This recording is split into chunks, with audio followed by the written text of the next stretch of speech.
Assalamualaikum warahmatullahi wabarakatuh.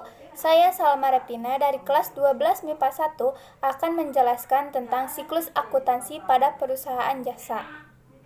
Sama dengan jenis perusahaan lainnya, perusahaan jasa juga harus membuat laporan keuangan. Seperti yang kita ketahui, untuk membuat laporan keuangan, maka kita harus mengetahui terlebih dahulu siklus akuntansi pada perusahaan jasa tersebut. Berikut adalah siklus akuntansi pada perusahaan jasa. 1. Identifikasi dan analisis transaksi. Dalam siklus ini, kita harus mengidentifikasi transaksi agar dapat dicatat dengan benar. Sebagai contohnya, nota, kwitansi jualan, dan sebagainya. 2. Pencatatan dalam buku jurnal. Setelah informasi transaksi tersebut dianalisis, kemudian dicatat dalam buku jurnal.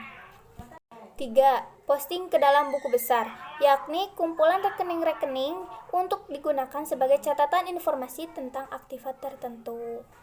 4. Penyusunan neraca saldo. Dalam penyusunan ini, kita perlu memindahkan saldo yang ada dalam buku besar ke dalam neraca saldo untuk disatukan. 5. Penyusun jurnal dan neraca saldo penyesuaian.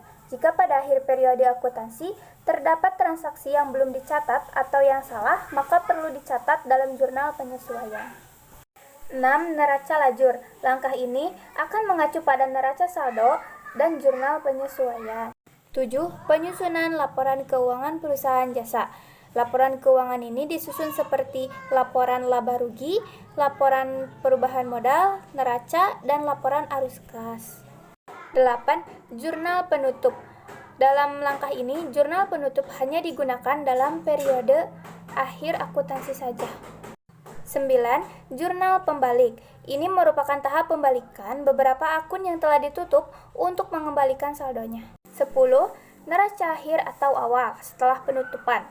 Tahap ini disebut dengan neraca akhir atau awal karena sebagai neraca akhir yang dihasilkan pada akhir periode. Disebut neraca awal karena akan digunakan sebagai awal pada siklus akuntansi periode berikutnya. Itu saja sedikit penjelasan tentang siklus akuntansi pada perusahaan jasa dari saya. Jika ada kesalahan, mohon kritikannya. Wabillahi taufiq wal hidayah. Wassalamualaikum warahmatullahi wabarakatuh.